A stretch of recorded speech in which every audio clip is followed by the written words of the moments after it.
થેસાલોનિકીઓને Paul પ્રેરિતનો બીજો પત્ર એનો પહેલો અધ્યાય. બીજો થેસાલોનિકી એનો પહેલો અધ્યાય. દેવ આપણા પિતા તથા પ્રભુ ઈસુ ખ્રિસ્તમાં થેસાલોનિકીયામાંની મંડળી જોગ લખીતંગ પાઉલ, સિલવાનસ તથા તિમોથી, દેવ પિતા તથા પ્રભુ ઈસુ ખ્રિસ્ત તરફથી તમને કૃપા તથા શાંતિ થાવ.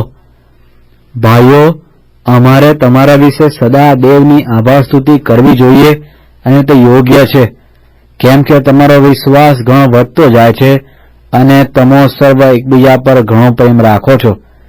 માટે અમારા પર જે સર્વ સતાવણી થાય છે, જે વિપત્તિ તમે વેઠો છો, તેઓમાં તમે જે સહનશીલતા તથા વિશ્વાસ રાખો છો, તેને લીધે અમે પોતે દેવની મંડળીઓમાં તમારા વખાણ કરીએ છીએ.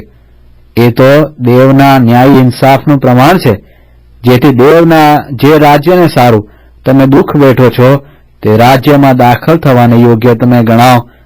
કેમ કે એ ગેરવ્યાજબી ન કહેવાય કે જેઓ તમને દુઃખ દે છે તેઓને દેવ દુઃખનો બદલો આપે, અને જ્યારે પ્રભુ ઈસુ સ્વર્ગમાંથી પોતાના પરાક્રમી દૂતો સાથે અગ્નિની જ્વાળામાં પ્રગટ થશે, ત્યારે તે તમો દુઃખ સહન કરનારાઓને અમારી સાથે વિસામો આપે.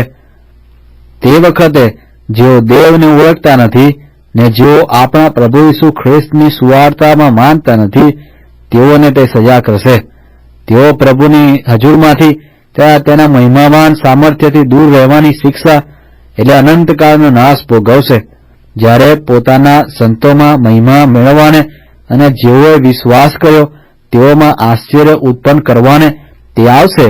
તે દિવસે એમ થશે, કેમ કે તમે અમારી સાક્ષી પર વિશ્વાસ રાખ્યો.